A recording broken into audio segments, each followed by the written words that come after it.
ves vos la escuela como lugar de integración de las tecnologías digitales? Es casi como el lugar propicio, en el fondo. Es como que si naturalmente convergieran ahí muchas de las condiciones, ¿no? Es decir, porque hay una experiencia virtual y una experiencia física que está detrás del uso de tecnología, sobre todo en la educación pública, ¿no? que es donde más necesitas como un apoyo, ¿no? ¿Y vos ves que en América del Sur este espacio que es la escuela como institución es un lugar donde la política pública tiene que accionar para lograr esta equidad? Sí, ahora, hay una paradoja, ¿no es cierto? Porque en principio la escuela es la base de todo sistema educativo.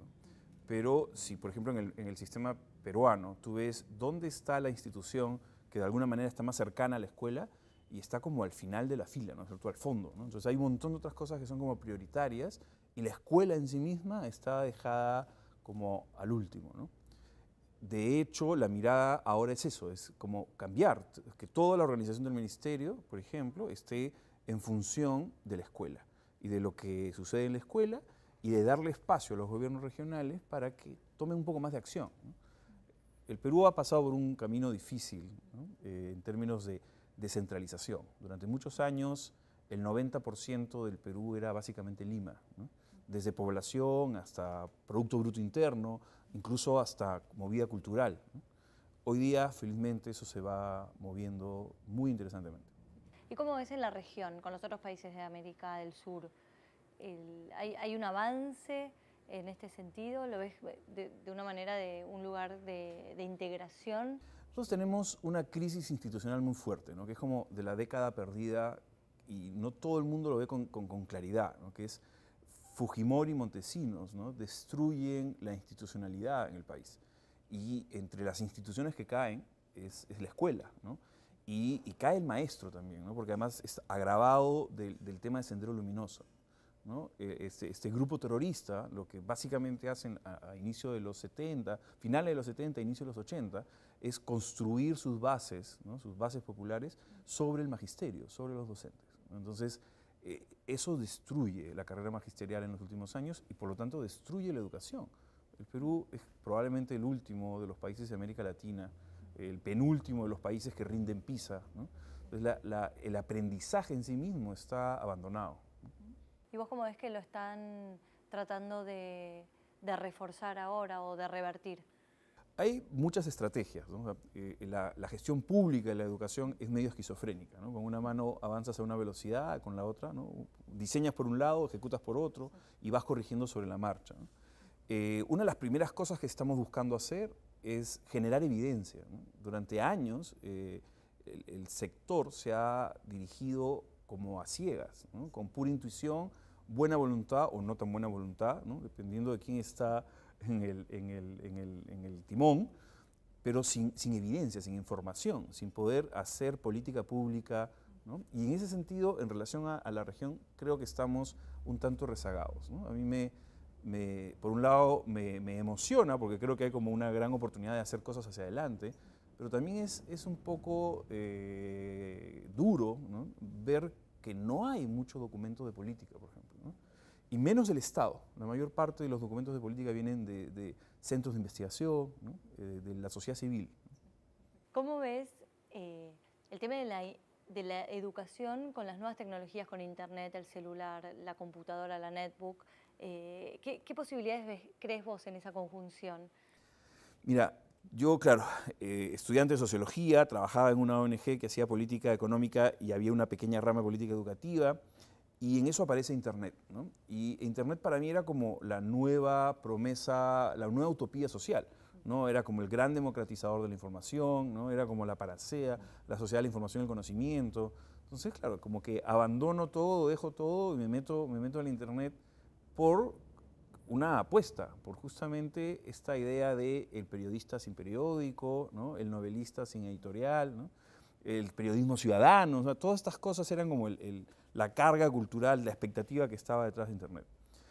Pero no lo ha cumplido, ¿no? Entonces, ahora más bien ya no es una etapa de evangelización, ya no se trata de convencer a todo el mundo de lo interesante e importante que es Internet, sino es como rendir cuentas, ¿no? Ya, okay, ya, Internet estuvo aquí hace 20 años y ¿qué ha pasado en el Perú, ¿no?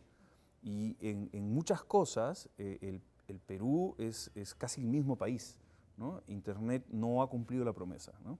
Y no es culpa de Internet, obviamente es culpa de los gestores de Internet. Los que estamos metidos en esto necesitamos apuntar mejor, ¿no?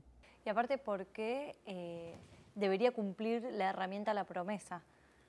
¿Qué carga se le pone? Claro, o sea, yo creo que ahí vamos como en un péndulo, ¿no? O sea, ya sea hay una especie de miopía al respecto, ya sea por la subestimación al principio, ¿no es cierto? Nadie daba un centavo por esto.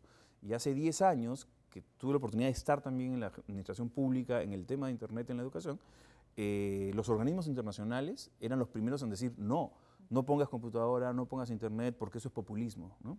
10 años después regreso, ¿no? Y encuentro que, claro, los organismos internacionales nos dan préstamos para poner computadoras en el aula, ¿no? Entonces, claro, desde un punto de vista es como un sueño, ¿no? Pero luego puede convertirse en una pesadilla, ¿no? Nosotros acabamos de pasar por un proceso como país, ¿no? De una muy fuerte inversión en equipamiento. Hemos comprado como 850.000 XO, tenemos 100% de escuelas primarias y secundarias con computadoras, pero en muchos sitios están en las cajas, ¿no? No las están abriendo, no las están usando y tememos que la brecha se está ampliando. De hecho, si miramos los resultados de los aprendizajes de las pruebas censal, ¿no? La brecha se está ampliando, o sea, están aprendiendo menos los de zonas rurales, menos los de colegios públicos, ¿no? Entonces no estamos logrando con el quehacer principal del ministerio, ni aún apoyado con la tecnología, ¿no? ¿Y por qué crees que pasa eso? ¿Cuál es tu diagnóstico? Tengo la sensación de que hemos, en general, apuntado, los que estábamos a cargo de la tecnología, le hemos apuntado muy alto, ¿no? Y entonces el gobierno anterior decía, claro, vamos a comprar las XO y esto va a cambiar la educación en el Perú. Vamos a resolver la calidad de la educación y vamos a transformar la educación sobre la base de comprar 850.000 computadoras, ¿no? Y eso no es verdad, ¿no? No va a funcionar, no va a suceder, ¿no?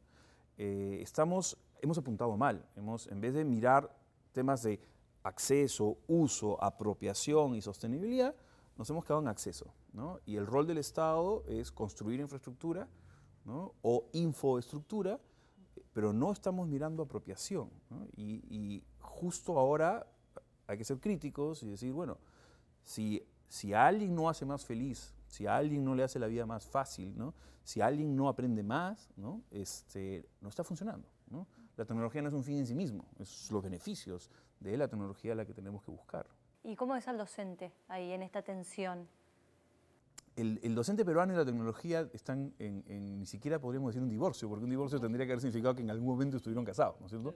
No se pasan, o sea, claro, no se reconocen, no se gilean, no hay coqueteo alguno, ¿no?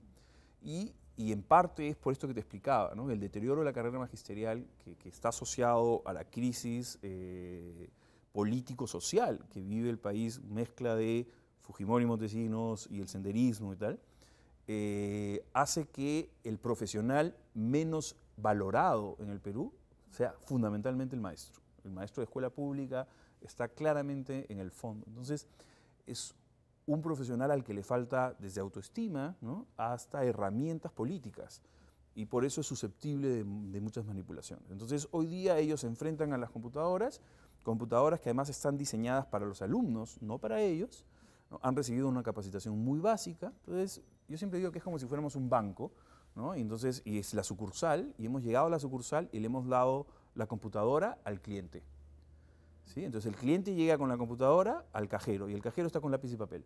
Entonces hay una frustración terrible porque el cliente no puede ser atendido con la computadora y el cajero no entiende qué está pasando, porque él tiene el abaco y el lápiz y el otro chico tiene... Entonces esa distorsión es la que ha construido el desencuentro que hoy tienen los maestros con la tecnología. Sin embargo, todo el mundo sigue pensando que la tecnología es un valor y está en el imaginario popular muy fuerte, ¿no? Ya hace 10 años, cuando se hizo una consulta a los beneficiarios del sistema educativo público, se les preguntó a los padres de familia, ¿no? ¿Qué quieres que aprendan tus hijos? Y el 98% contestó tecnología. Empató en el primer lugar con valores, ¿no? Entonces, en el imaginario público, aprender valores era tan importante como tecnología, ¿no? Entonces, obviamente hay que dilucidar, ¿no? ¿Qué cosa hay detrás de esa palabra, ¿no? De esa caja negra, tecnología, modernidad, no sé. ¿Y qué opinas vos de este argumento más conservador que cuestiona, ¿no? la tecnología en la escuela o la política pública que brinda computadoras y dice en algunas escuelas falta luz o mejor que les den de comer en vez de darles computadoras, frente a esta política activa que tienen acá Claro, en Perú. yo creo que efectivamente es una visión como que medio utilitaria de la escuela, ¿no es cierto? O economicista, si quieres. Entonces, claro, es un análisis costo-beneficio, ¿no? ¿Cuánto me cuesta llevar las computadoras y el beneficio y el retorno social, cómo va a ser medido? Y desde ahí hay muchísimas interrogantes posibles, ¿no? Creo que hay como dos niveles distintos. Hay una posición, ¿no?, que es el Internet y las computadoras en las escuelas es como el agua y la luz, ¿sí? Y tienen que estar en todas, ¿no? Independientemente de cualquier análisis de retorno, ¿sí? Es por un tema de equidad, ¿no? Y el Estado tiene la obligación de igualar las oportunidades entre los espacios rurales y urbanos y entre lo público y lo privado. Y por lo tanto, ahí está, ¿no? Que es más la visión de este gobierno, por ejemplo, ¿no? Que tiene claramente una línea de inclusión digital, de desempeño ciudadano, ¿no? Y hay otro análisis que tiene que ver con mi deformación más empresarial, que es que en una empresa, ¿no?, aún estando en crisis, tiene que haber un grupo pensando en el futuro, en la investigación y el desarrollo. O sea, tiene que haber un grupo haciendo investigación y desarrollo, tiene que haber un grupo de avanzada. Entonces, aún en el escenario de que el sistema está plagado de escuelas sin ventanas o sin electricidad, ¿no?, alguien tiene que estar pensando en potenciar el capital humano hacia el futuro. Entonces es esquizofrénico. Sí, pues con una mano tienes que terminar de construir escuelas y con la otra igual tienes que tratar de equiparlas para tratar de identificar a ese 10% que está atrapado en el sistema educativo y que la tecnología es una puerta falsa. Todo buen sistema que se respete tiene que tener una puerta falsa, ¿no? Entonces, desde ese punto de vista, ¿no?, creo que hay dos maneras de responderlo. Y además esto de que la tecnología no solo influye en el chico, sino también en la familia, en su núcleo, en su barrio.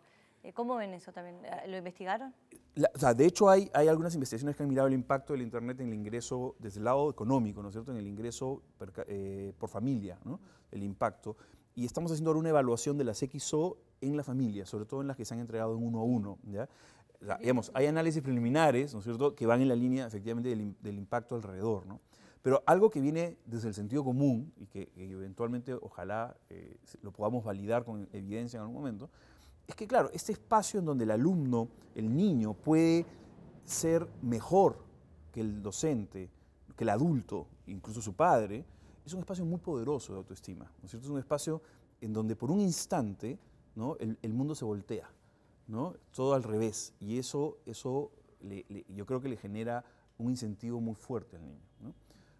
No sucede en todos los casos, ¿no? O sea, no todos los niños tienen la capacidad, el talento natural, y a veces se cree que sí, ¿no? A veces tenemos esta imagen en donde efectivamente le damos la computadora a cualquier niño y por sí solo, ¿no?, la va a sacar adelante, ¿no? Necesitamos a los docentes todavía en ese sentido. ¿Y qué pasa con los usos de los jóvenes y de los niños con todo tipo de tecnologías? ¿Cómo llegan a la escuela? ¿No? ¿Qué tienen pegado al cuerpo? ¿Los celulares, el MP3? O sea, tenemos dos escenarios muy marcados. La ruralidad del Perú es aplastante. O sea, el espacio rural, nosotros tenemos 45.000 establecimientos. De esos, ¿no?, la mitad, ¿no?, son rurales, ¿no? Pero el 20% de la matrícula está ahí, ¿no? Entonces, hay está muy atomizado, muy disperso, ¿ya? Entonces, en zonas urbanas, tú tienes, o sea, las XO en zonas urbanas aburren al niño, porque el niño llega ya con el esquema del iPad, ¿no?, del iPhone, ¿no?, de cabinas públicas, de juegos. Los niños de 10, 12, 11 años ya tienen correo electrónico, ¿no?, en las zonas urbanas. Igual tienes los cordones urbanos-marginales, que habría que mirarlo con un poquito más de detalle, pero en las zonas rurales, ¿no?, de lo que estamos hablando es del primer contacto con tecnología, ¿Sí? ¿no? ¿No tienen celulares? Hay poco, pero hay en las zonas rurales. Estamos hablando de algunas zonas rurales donde el único contacto con las telecomunicaciones es la escuela que conectamos a Internet, ¿no? De hecho, la agencia gubernamental que más capilaridad tiene hoy día es el Ministerio de Educación, en términos de telecomunicaciones, ¿no? Tenemos 5.000 escuelas conectadas a Internet directamente. ¿Cómo ves vos América del Sur digitalmente? ¿Cómo nos ubicamos dentro del mundo donde acá el Estado, los mercados no accionan desde distintos lugares y en otros continentes tal vez la conectividad o el acceso a las tecnologías se da por hecho? ¿Qué pasa acá, nuestras formas particulares en Sudamérica? Claramente, o sea, de hecho, el modelo de desarrollo de Internet en el Perú fue muy cualitativamente distinto, ¿no? Porque la red científica peruana, que además en eso es muy común a América del Sur, ¿no es cierto? Que todo viene del Internet académico, ¿no? Y cómo se conectaba el talento de América del Sur, la fuga de talentos y tal. En el Perú, la red científica peruana es el primer proveedor de Internet, ¿no? Y es una serie de ONGs y el análisis fue, en países desarrollados, ¿no? El Internet crece sobre la base del acceso a la computadora a costos de telecomunicaciones muy baratos y a tenencia de tarjeta de crédito, es decir, a bancarización, ¿no? En el Perú eso no iba a funcionar, ¿no? En el Perú los costos de telecomunicaciones eran altísimos, teníamos un monopolio virtual. De hecho, al inicio teníamos un monopolio real, ni siquiera fáctico, sino absoluto, era un monopolio, ¿no? Y además de eso, no teníamos una penetración de computadora per cápita fuerte, era muy débil, y la bancarización era bajísima, ¿no? Entonces, y no había ni siquiera una costumbre de compra por catálogo. Entonces, el modelo de desarrollo de Internet no iba a ser el tradicional, ¿no? Y a fines del 92 aparece la RCP, 2 años después se crea la primera cabina pública, ¿no? De hecho, la RCP la llamó Centro Comunitario de Información, ¿verdad? Que era lo que deseábamos. Así nos hubiera gustado que se llamara y que fuera. Al final fue cabina pública y el 80% de los ingresos de las cabinas era un commodity de comunicación, ¿no? Pero en los años todavía de ilusión, lo que sucedía en esos centros comunitarios de información era un prorrateo de infraestructura, ¿no? Y al principio era como, ¿quién va a pagar, ¿no? 50 centavos ¿no? medio sol por media hora de acceso a Internet? O sea, ¿qué es Internet, no? Y luego, en un punto, hacia fines de los 90, el 85% de usuarios de Internet del Perú usaban una cabina pública, ¿no? Entonces, en el Perú sucedían cosas bien raras. Por ejemplo, no había este elitismo en términos de acceso a Internet, porque era mucho más democrático en ese sentido, ¿no? Entonces, tenía gente que usaba la cabina pública. Si tú le preguntabas si usaba Internet, te decían que no. Pero si le preguntabas si tenían un hijo en Japón, te decían sí. ¿Y cómo hablas con él? Y usaban voz sobre IP, ¿no? En una cabina pública de acceso a Internet, ¿no? Y entonces, el acceso a Internet era más popular que la televisión por cable, ¿ya? Y la penetración por nivel socioeconómico también no era como sucedía en otros países, porque además era, claro, porque el argumento de mucha gente para hacer desarrollo en Internet y comercio electrónico es que tú tienes al consumidor en Internet, es un consumidor con un poder adquisitivo mayor. Ya, en el Perú eso no era una realidad, ¿no? Eso tuvo algunas consecuencias interesantes que tienen que ver con la democratización del acceso, pero también teníamos problemas de desarrollo de infraestructura. La generación de contenidos en el Perú está un poco atrasada, ¿no? Porque no tenemos tantos servidores, justamente porque durante los primeros años estamos acostumbrados a este acceso transeúnte, ¿no? Democrático y transeúnte. Y lo otro es que tenemos un uso de Internet muy oral, hay una oralidad detrás de nuestro uso de Internet muy fuerte, ¿no? El chat prima, el video prima, los concursos priman, ¿no? Los concursos de las 7 maravillas o Miss Universo, estos son votaciones por Internet. La presencia peruana es muy fuerte, pero la producción de contenido, ¿no? Y tiene que ver con el sistema educativo. Nosotros tenemos un alto porcentaje de analfabetas funcionales, gente que sabe leer, pero que no entiende lo que lee, ¿no? Entonces, la producción escrita es una barrera muy fuerte para el país, ¿no? Desde ese punto de vista es como, por un lado, mágico, por lo democrático y lo fuerte, era 85%, ¿no? Pero luego se ha ido matizando, ¿no? Conforme el acceso a DSL empieza a masificarse, las cabinas públicas empiezan a consolidarse, muchas empiezan a quebrar, ¿no? Y el centro comunitario de información, en verdad, empieza a convertir en algo mucho más commodity, en algo mucho más básico, si quieres, ¿no? No había esta aula que alguna vez se había imaginado, ¿no? La gente entraba y salía, ¿no? La calidad del servicio en sí mismo no era muy buena. ¿Y ahora cómo es el acceso familiar o local acá? Eso está avanzando mucho en zonas urbanas, ¿no? Sobre la base del ADSL. No avanza mucho más porque en el Perú no compiten las tecnologías, ¿no? Normalmente en América Latina, incluso en América Latina, lo que compite es el ADSL con el cable módem.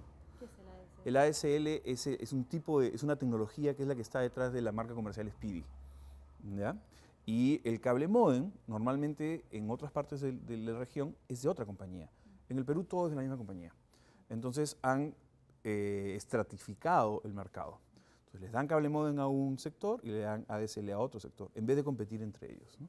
Entonces, eso también hace que el Internet en casa del Perú sea uno de los más caros de América Latina, ¿no? Entonces, ¿cuál es la institución o las instituciones que más brindan Internet? Las educativas, tanto educación superior como educación básica. Perfecto.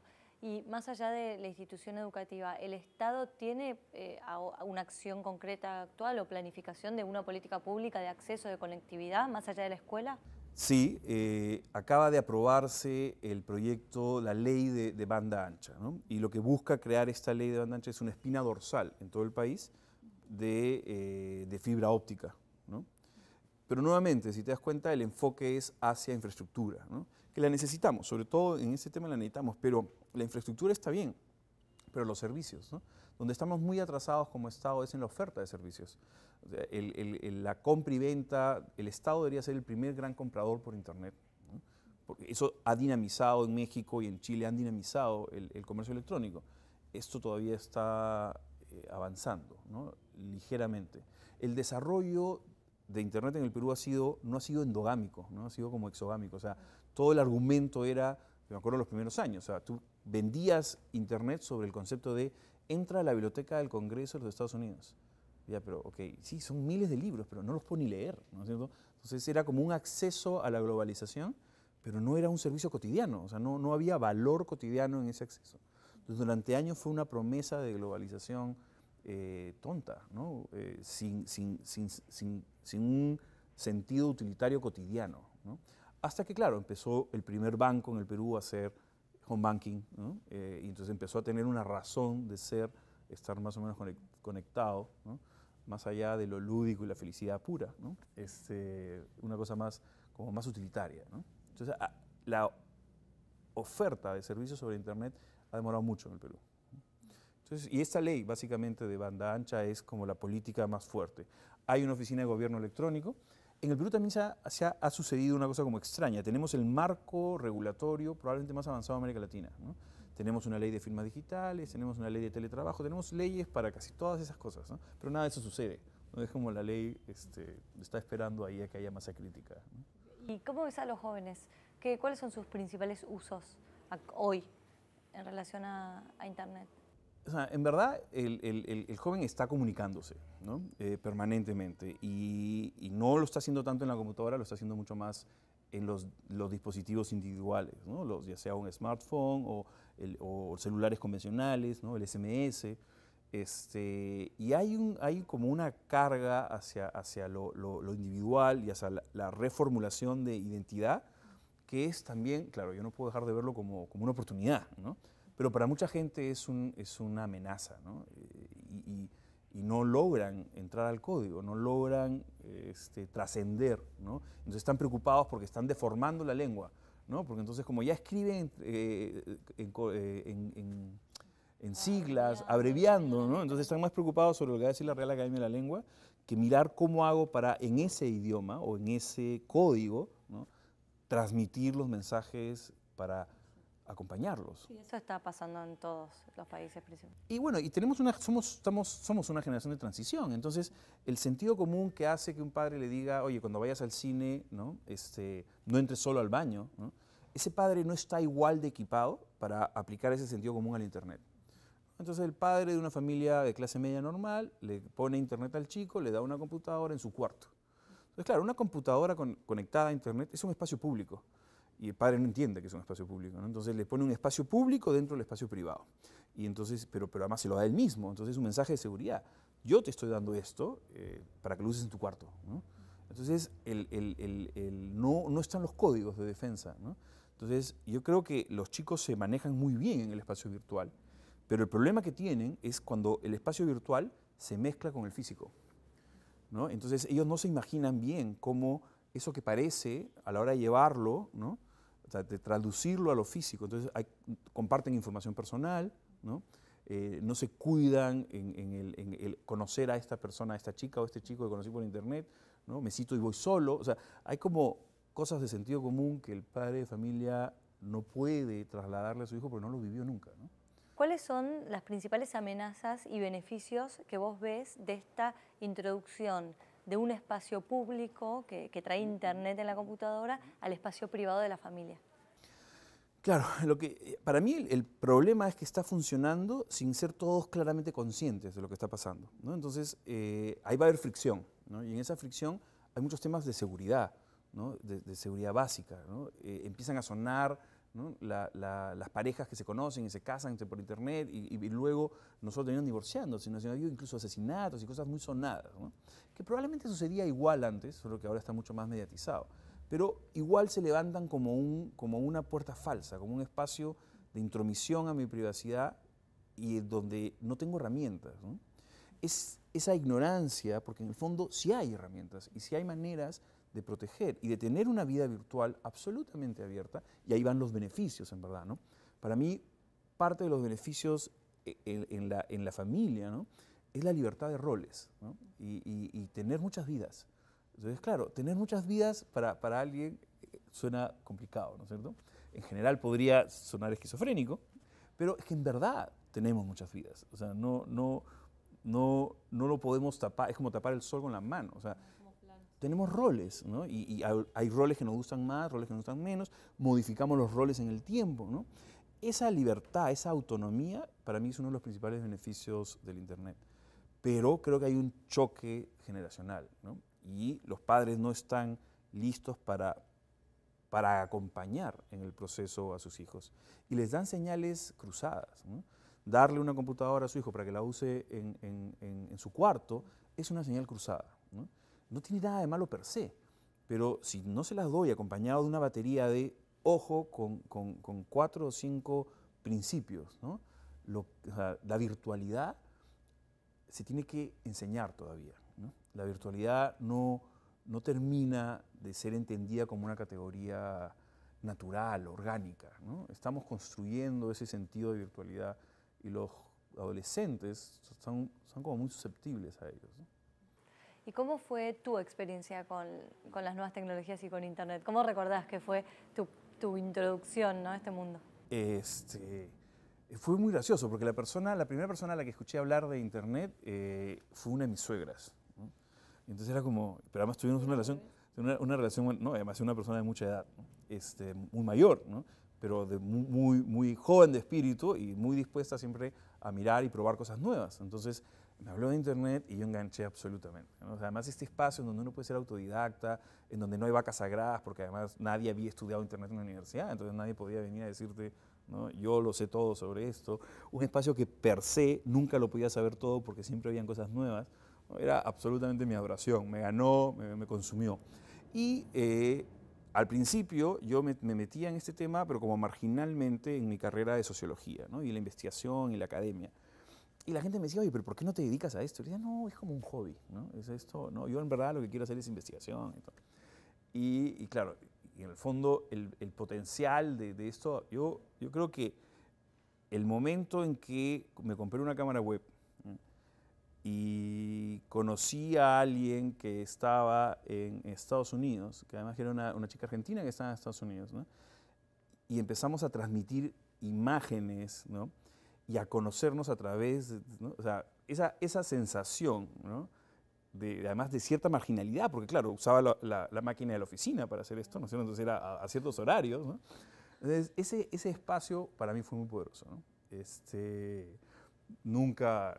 ¿Cómo terminó la historia? Nunca la conocí, nunca nos conocimos en algún instante, en un cambio de computadora, perdí la dirección, por eso siempre quedé obsesionado con el asunto de los bookmarks, ¿no?, de los favoritos que puedan sobrevivir a los cambios de computadora, porque perdimos contacto simple y llanamente. ¿Y no lo buscaste en Facebook ahora? Y ya no me acuerdo del nombre, además sabe Dios si era el verdadero nombre, además claro, de repente el misterio está mejor. ¿Y cómo ves el futuro? Ya, yo sí creo todavía, soy fundamentalmente un optimista, yo sí creo que es una herramienta revolucionaria. Yo sí creo que detrás de la sociedad de la información y el conocimiento, no como paradigma de acceso a la tecnología, sino como paradigma de uso de tecnología, creo que ahí sí está efectivamente la revolución. O sea, ahí sí está la posibilidad de que América Latina juegue un rol distinto en la división internacional, ¿no es cierto? Yo sí creo que hay mucho poder, ¿no? Y que la creatividad que tiene en general América Latina se va a expresar de muchas maneras ahí. No creo que vaya a suceder solo, ¿no? No creo que es tan simple como dejar dar acceso a Internet a todo el mundo y que solito va a suceder. Creo que hay un guión que los estados tienen que jugar, sobre todo en el tema de educación, pero también en otros temas, ¿no? O sea, también hay temas de seguridad y temas de acceso a servicios de gobierno electrónico que hay que dirigir un poco, ¿no? Creo que por supuesto la computadora va a desaparecer, la computadora va a ser irrelevante, ¿no? Entonces van a dejar de decirme ingeniero, ¿no? Lo que en el fondo está bien, por fin, ¿no? O mi tío va a dejar de llamarme a tratar de que le arregle la computadora, y yo no tengo idea de cómo arreglar la computadora, ¿no? No lo logro todavía convencer de que no sé desarmar una computadora. Y entonces la computadora va a pasar a, ¿no? Yo creo que es como una circunstancia, un accidente, ¿no? Y vamos incluso a dejar de hablar de lo digital, ¿no? De alguna manera lo digital va a ser per se, ¿no? Entonces no vamos a hablar de la televisión digital o no vamos a hablar del audio digital, porque en general va a ser digital. Y lo no digital va a ser colección, ¿no? Va a ser arte, va a ser hechos y objetos de culto, ¿no?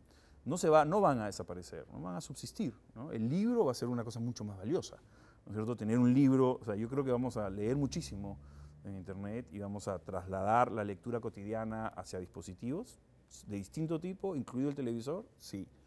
Pero que el libro va a seguir teniendo todavía un espacio fuerte, ¿no?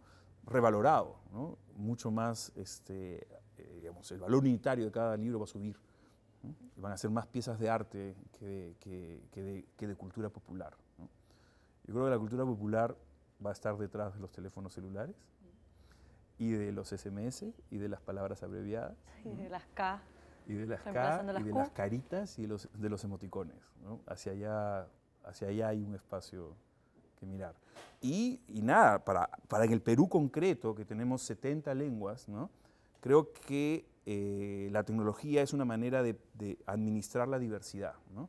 En vez de homogenizar para poder administrar, podemos administrar la diversidad, podemos darle una oportunidad a la xáninca, al quechua, ¿no? Hay opciones, ¿no? Y felizmente el gobierno empieza a mirarlas, ¿no? En parte por los conflictos, ¿no? El grito que nos están dando, ¿no? Permanentemente de, oye, hazme caso, acá estoy. Y he estado acá todo el tiempo, ¿no?